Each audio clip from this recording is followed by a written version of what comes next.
많은 분들이 아시다시피 저는 여자친구인 희덩이랑 한번 헤어졌다가 다시 만난 건데요. 사실 그 당시에 저희가 헤어질 때는 저의 경제적인 문제도 굉장히 컸었습니다. 여자친구인 희덩이는 전혀 모르고 있다가 다시 만난 다음에 알았어요. 이 배경에 대해서 말씀을 드리자면 저는 어릴 때부터 부유하지 못한 가정에서 좀 자라왔었는데 불과 5년 전만 해도 저희 세 가족이 원룸 3.5평짜리에서 3년을 넘게 살았었어요. 물론 저 같은 경우에는 독립을 해서 그렇게 오래 같이 있진 않았지만 이 정도였었고요. 그렇게 제가 대학 생활을 마치고 취직을 했을 때도 한 달에 실수령액을 130 몇만 원 정도를 받았었던 것 같아요. 그렇게 그 회사를 1년 정도를 다니면서 1년간 하루에 1,500원씩만 쓰면서 돈을 많이 모으려고 했었는데 토요일 일요일에도 알바를 하면서 모았던 돈이 1,000만 원이었어요. 1년 동안. 그리고 그 이후에 좋은 기회가 찾아와서 전 회사보다 급여를 2배 정도 더 받을 수 있는 회사로 이직을 했어요. 그리고 그때는 나이는 어렸지만 희덩이랑 결혼 이야기도 하면서 우리 빨리 결혼하자 라는 말을 또 많이 했었기 때문에 지금 내 모습으로는 답이 없다라고 생각을 해서 대출을 받게 됐었어요. 마침 제가 다니던 회사가 상장 회사고 어느 정도 인지도도 있고 신용도 높은 회사였기 때문에 대출을 아침에 신청을 했는데 점심에 바로 나오더라고요. 그렇게 수천만 원을 대출을 받아서 무엇을 했냐? 생전 한 번도 해보지 않았던 주식과 비트코인에 투자를 했었어요. 근데 어린 아이가 공부도 해보지 않고 아무것도 모르는 상태에서 투자를 했다가 쫄딱 망하게 된 거죠. 그렇게 저는 몇 달 만에 수천만 원의 빚쟁이가 돼버렸습니다. 지금 다시 생각을 해봐도 그때의 다혜리가 좀 안타까운 느낌도 있는 것 같아요. 저는 그 당시에 너무 많은 빚을 지고 또 단기간 내에 실패를 했기 때문에 하루하루 사는 게 너무 힘들었었거든요. 출근 시간이 8시였는데 밤을 새고 출근을 하고 이렇게 일을 하다가 집에 돌아오고 그러니까 사람이 너무 피폐해지고 그런 삶을 잠깐 살았던 것 같아요. 그런데 문제가 뭐냐면 사람은 참 웃긴 게 간사하잖아요. 이기적이고 내가 실수를 해서 내가 잘못을 해서 이 모양 이 꼴이 된 건데 이 와중에도 어떻게든 상대 탓을 했어요. 내가 요즘에 그냥 마음이 좀 힘들다는데 너는 왜 나를 맞춰주지 않냐 이런 식으로 억지를 부렸었던 것 같아요. 그런데 상대 입장에서도 나와 만나는 게 행복한 연애를 하고 싶어서잖아요. 나에게 큰 확신이 있는 것도 아니고 하물며 제가 확신을 준 것도 아니고 내년에 바로 결혼을 하기로 약속한 사이도 아닌데 왜 상대방 입장에선 자신의 행복을 포기하면서 맞춰줘야 되냐 이거죠. 그래서 돌이켜 생각을 해보면 저는 당시에 제 생각만 좀 많이 했었던 것 같아요. 앞서서 저의 가정 형편에 대해서도 말씀을 드렸었는데요. 이 당시에 제가 가지고 있었던 부정적인 태도가 뭐였냐면 저희 집에 가장이셨던 아버지가 몇 년 전부터 불치병을 앓으셨어요. 그래서 어떻게 보면 경제활동을 아예 할 수 없는 상태에 이르셨죠. 그래서 그때 당시에는 저는 그런 생각을 많이 했었던 것 같아요.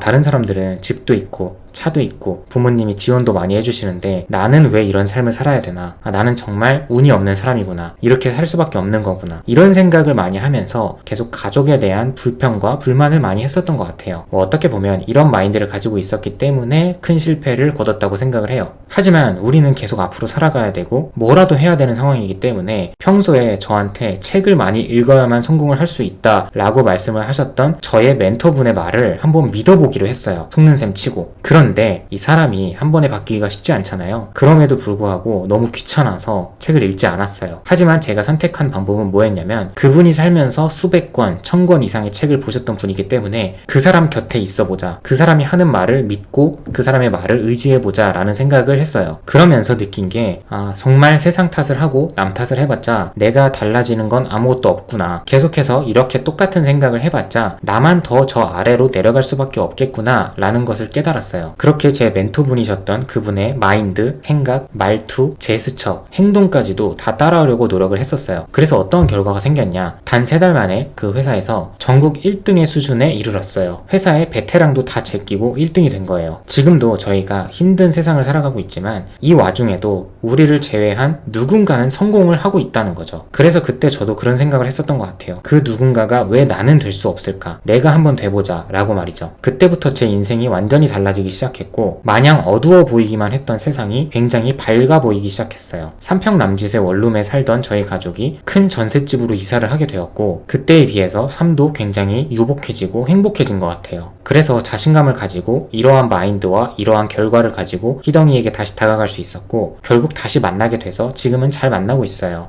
누군가는 그렇게 말할 수 있겠죠. 남자친구가 돈이 없을 때는 여자친구가 안 만나더니 돈이 생기니까 다시 만나는구나 라고 말이죠. 하지만 앞서도 말씀드렸다시피 말씀드렸다시피 여자친구인 희덩이는 이러한 사실을 전혀 모르고 있었어요. 그리고 다시 만나고 난 며칠 후에 제가 얘기를 했었다는 거죠. 그러니까 여기서도 알 수 있듯이 실제 결과보다는 마인드가 더 중요하다는 거예요. 이 마인드가 더 좋은 결과를 만들 수가 있거든요. 그래서 평소에도 사람을 대할 때도 내가 바쁘고 마음이 조급하고 여유가 없으면 사소한 것도 더 예민하게 받아들일 수밖에 없어요. 하지만 마음이 여유로운 상태라면 누가 작정하고 내 마음을 괴롭히려고 하는 게 아니라면 대부분 유연하게 받아들이고 유연하게 넘길 수가 있어요. 그래서 결과적으로 저는 희덩이와 헤어지고 나서 전 직장에 다닐 때에 비해서 2배, 3배 이상의 급여를 받았고 작년 6월에 제가 퇴사를 했다는 영상을 올렸었는데 그 이후로도 몇 배 이상의 수익을 거두고 있습니다. 이런 말씀을 왜 드리냐면 많은 분들은 안 하면서 말만 하거든요. 제가 작년부터 퇴사를 하기 위해서 어떠한 것들을 준비를 했었냐면 요즘 유튜브에도 많이 나와 있고 많은 분들이 굉장히 쉽게 들을 수 있는 것들이 많잖아요. 예를 들면 유튜브, 블로그, 스마트 스토어 이것들보다도 더 많은 것들이 있겠죠. 저는 1년이라는 시간 동안 유튜브 채널을 6개를 했었어요. 그 중에 2개가 수익 창출이 되었고 앞으로도 더 많은 도전을 할 생각이에요. 그리고 최근에 굉장히 핫했고 지금도 핫한 스마트 스토어 거기에 대해서 쿠팡 이런 것들도 다 하고 있어요. 블로그, 주식 투자, 부동산 투자 모든 것들을 다 하고 있습니다. 많은 분들이 제가 가지고 있는 생각과 말을 따라하면 연인과 좋은 관계를 만들 수 있을 거라고 생각을 하시는데 저도 영상을 통해서 이렇게 말을 드렸지만 사실상은 많은 행동이 뒤따라줬기 때문에 이러한 결과를 만들었다는 거예요. 그래서 재회를 원하시는 분들도 이 말보다는 행동을 증명을 하는 게 굉장히 중요해요. 내가 이러한 행동을 할 것이다 라는 의지를 상대에게 보여줘야 된다라는 거죠. 그래서 제가 변한 걸 어떻게 보여주죠? 라고 말씀을 하시는 분들에게는 또 이렇게 말씀을 드리고 싶어요. 내가 한 달에 100만원, 200만원을 벌다가 1000만원, 2000만원을 벌게 되면 내가 누구한테 말하지 않아도 주변에서 다 알아요. 이미 내 삶이 많이 변하고 있고 내가 가지고 있는 에너지 자체가 다른 사람들에게 비춰졌을 때 완전히 다르게 느껴지거든요. 그래서 저는 자신 있게 말씀드릴 수 있는 부분이 앞으로도 저는 이러한 성과를 많이 이룰 수 있다는 거예요. 대부분의 많은 분들이 하는 사람보다 안 하는 사람들이 훨씬 더 많거든요. 남들이 2년, 3년에 무언가 새로운 걸 도전할 때 저는 1년에 10개씩 도전을 할 것이기 때문에 그러한 의지가 있기 때문에 제가 더 많은 성공을 이룰 수밖에 없다는 거예요. 내가 능력이 뛰어나서 아니면 성공한 사람들이 대단한 사람들이라서가 아니라는 거죠. 단순히 내가 더 많은 행동을 했기 때문에 그에 따른 더 많은 결과를 이룰 뿐이라는 거예요. 그래서 내 힘만으로 하기는 너무 어려우니까 책을 많이 읽으라고 말씀을 드리는 거고 이 책을 통해서 건강한 마인드를 가지시고 결국 이 마인드라는 것도 행동을 하기 위한 준비 과정일 뿐이니 반드시 행동으로써 자기 스스로에게 증명을 하시는 여러분이 되셨으면 좋겠습니다. 내가 핑계를 댄다고 해서 절대 달라지는 건 없고 내가 핑계를 대는 이 순간에도 누군가는 행복한 길로 향하고 있다. 먼저 성공으로 걸어가고 있다라는 것을 꼭 기억하셨으면 좋겠습니다. 네, 오늘도 영상 시청해주셔서 감사드리고요. 지금까지 다정한 참견의 다일이었습니다.